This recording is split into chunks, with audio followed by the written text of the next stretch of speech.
Go. What up, everyone, and welcome to the Nick Show. Today I'm introducing someone, BEARIC the motherfucking bastard. Brock. That's not his name. Don't ever believe anything that comes out of his mouth. He is just here as a filler. Thanks, buddy. Anyways, what's the topic for today? College 101. We're your average 21-year-olds around here, right? So, what do we do in college? Well, what's the number one rule? Pass your classes? Yeah, pass your classes and probably learn how to be fucking independent. What do you say? Learn to be independent. Network, yeah. That's not a rule. That's like a suggestion, though. True. Fun fact, we're at 60% rate of graduation in America. So that means we're at 40% failure. That's almost half.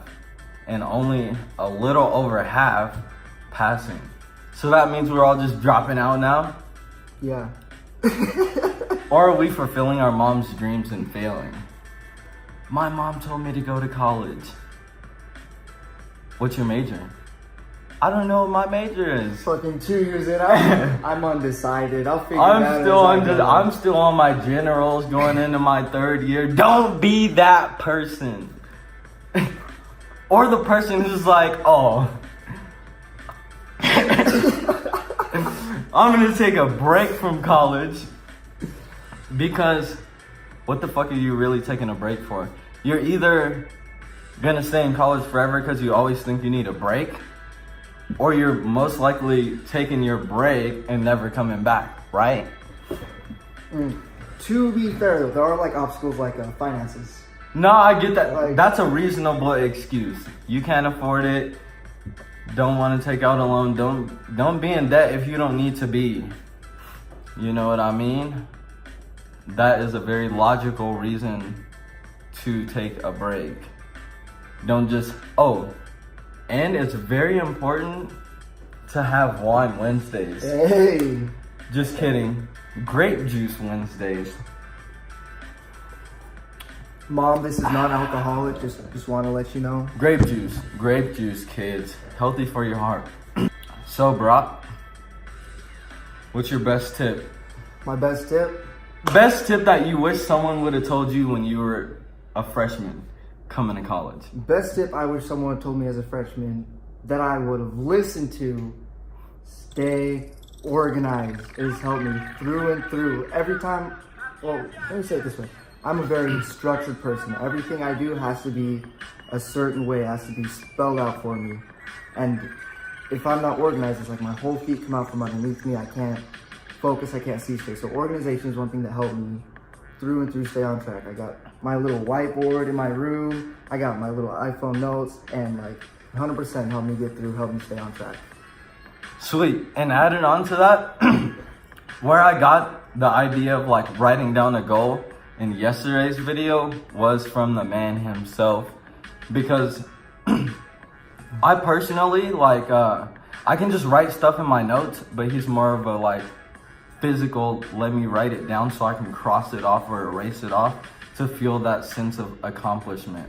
Sometimes you have to figure out these small tactics that help you get things done, if that makes sense. And also like I know some people like they're good at writing stuff down physically, and then there's like me. My personal way is using my calendar in my phone and putting down like assignments that I do on, Monday through Thursday, and plan out my week so I know what I'm working with that week. But usually I plan it out in like by month, so I know exactly like the most important dates for that month.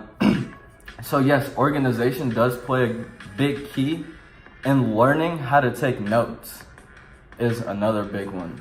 Learn how to be organized with your notes. Learn how to get the main points from lectures and whatnot. And in school, I noticed that a lot of people are intimidated to ask questions because they believe in like dumb questioning. Just, excuse me, just throw that out of your mindset. Like, dumb questioning doesn't exist because there's probably someone thinking the same thing that you're thinking who doesn't want to answer the question either. So then you're both screwed and no one knows the answer. So if you think your question is dumb, it's probably not, and you should ask it because professors are more than welcome to answer it. All right, guys, now we're going to talk about tips on not falling apart in college. So this is pretty much going to be a synopsis of like balancing out your life. When you first get to college, like as a freshman, I just remember having so much freedom that like I figured out early on that I needed to like value my time and hold myself accountable. Really, that's what it is, holding yourself accountable and knowing that like now that you have all this freedom and no one's telling you what to do, like it's all up to you to make it happen within your schedule and like your means. Yes, there's parties probably like every night of the week that you could go to, or like your friends want to hang out, but learning how to say no is a big thing that really helped me be successful like throughout my college journey. That's the hardest part about college. It is. Should I stay home and write this paper, do this homework, do this bullshit assignment, or should I go out and drink and forget about school? Right? You got the opportunity to do whatever you want, but it just goes back to like buckling down. You just got to know, like, I seen so many of my friends just drop out in like freshman. So I'm pretty much like going into my senior year now, and I probably know a good 6 people that still go to my college that were here when I was a freshman. Everyone else that I knew, and I knew like oodles of people, like they all somehow weaved out, you know, like dropped out. And is college for everyone? It most certainly is not. Guess not. But that is 100% correct. Like,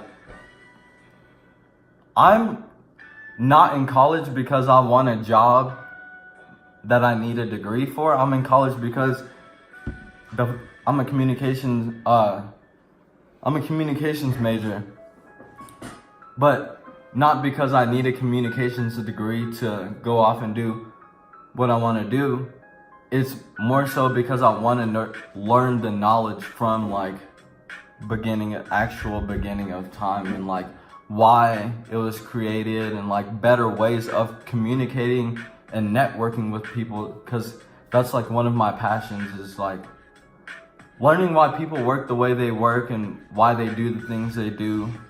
Not so much as like all the way into psychology, just a bit of it, but mostly like why we communicate the way we do, or interact with people the way that we do, or why we're like the social side of psychology. Exactly. Perfect. Hit it right on the nail, baby. The social side of psychology. Yes, that is perfect. Yes, that is literally perfect, because communications is essentially a social science. One thing I've learned through being in college is that communications is a degree to learn how people work, right? So you learn how to make these connections, how to get these jobs that people are initially going to college to pursue. So just in my mind, as long as you're learning how to network, you don't even have to be in school. If you're meeting people, you're doing your own thing, and you're seeing opportunities, you're doing just fine. Exactly, and this plays back to college isn't for everyone. You can find your way as long as you know it. As long as you know the knowledge you need to gain to do what you want to do. If you have that masterpiece, go conquer the freaking world, baby. No, man, knowledge is more than just school. Like learning, that's what it is. Education is more than just going to school. You can educate yourself at home, reading books, doing whatever. It doesn't have to mean necessarily college. Yes, this is a perfect time to bring this in. If you think you're going to college and you're going to be guaranteed a job after, you lost. You took a big fat L, baby, and I'm sorry to tell you, but anyways, college is an opportunity. It opens doors, but it's up to you to go get. College teaches you a lot of soft skills, but you need core skills, more physical skills to show how you use your soft skills. You know what I mean? Without your core physical skills, you can't do anything with the soft skills you learn, because anyone can be taught what to do at a job. But are you efficient at doing what you need to do at a job? You know what I mean? Do you have the work ethic to implement it? And those real life executions. Hustle and motivate, baby. Welch's, right? Yeah, Welch's definitely. Yeah. Welch's, shout out Welch's. Alright everyone, it's time for the motivational part of this video, and what we're gonna leave you with today is go find your why. Figure out what drives you. Like, figure out something you want to do, not because someone's telling you to do it or because it's gonna make you money. Like, go figure out something that you could not get paid for, but you'd love doing. Like, you would just do it because, you know what I mean? That's what you have a passion to do that. I can't tell you how many times I've heard people say, like, it's like, I've had this idea so many times, I've thought of this and it's such a great idea, but years later it came out. All it would take to be great is actually pursuing that idea. Exactly. Every opportunity that you don't try and fail at to tell you that you wouldn't be good at is a lost cause. Like, you just said, fuck it. Not even gonna try it. Probably not gonna be good at it. Just won't do it. Go after it. There is no limit to this world, baby, to this universe. Go chase it. I'm just gonna say one thing. Even if it's been a long day, it's hot, you're tired, you're kind of sweaty, you still gotta send it. I think that's take that home, chew it up, digest it. So, if you like this video and you would like to see more content, go ahead and give this channel a thumbs up and a subscribe maybe. Till next time, baby.